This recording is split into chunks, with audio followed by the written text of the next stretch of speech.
네, 취재 기자 나와 있습니다. 최승기 기자. 국민의힘이 합의를 왜 깬 겁니까? 우선 비난 여론이 빗발쳤다고 합니다. 실제로 국민의힘 게시판을 보면 며칠 새에 항의 글이 수천 건이 올라왔습니다. 내용을 간략하게 보면 결국 시간만 연장된 것이지 검수완박 짬짬이 합의다. 검수완박 야합에 책임져라. 이런 내용들입니다. 네, 한마디로 지지자들이 상당히 반발했다라는 건데 또 다른 이유도 있습니까? 그렇습니다. 무엇보다 중재 법안 자체가 가진 문제점이 적지 않기 때문입니다.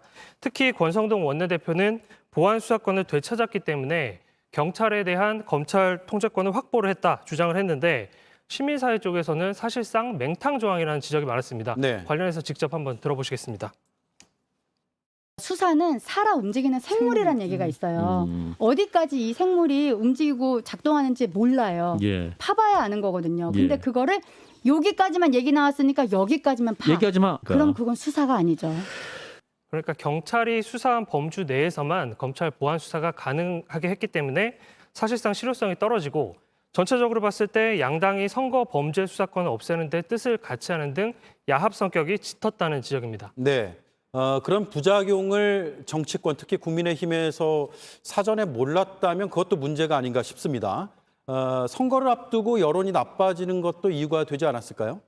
맞습니다. 아시는 것처럼 합의안이 나오기 직전에 민주당에서 강행 처리를 위해서 이른바 꼼수 탈당을 기획을 했습니다. 이 때문에 여론 비난이 집중이 됐는데 사실 양당이 야합 성격이 짙은 법안에 합의를 하면서 이 국민의힘도 여론 부담을 함께 떠안게 된 측면도 있습니다.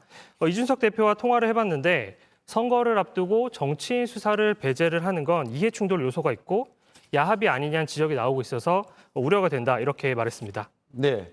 어쨌든 민주당은 중재안을 그대로 처리하겠다 이런 입장이죠. 네, 민주당은 단독으로라도 법안을 반드시 처리하겠다는 입장입니다. 잠시 뒤 8시부터 열릴 예정인 국회 법사위 소위심사도 밤새 진행하겠다고 했습니다. 현재로서는 당초 예정대로 28일 본회의에서 처리할 계획인데 국민의힘이 국민 우려가 큰 공직자, 선거수사 두 가지 항목이라도 되살리자고 주장을 할 경우에 명분에서 다소 밀릴 수 있습니다. 박병석 국회의장은 중재안 이외에 다른 선택지는 없다고 공언을 했는데 여야가 소위를 통해서 또 다른 절충안을 마련할 수 있을지 지켜봐야 할 대목입니다. 네, 최승기 기자였습니다.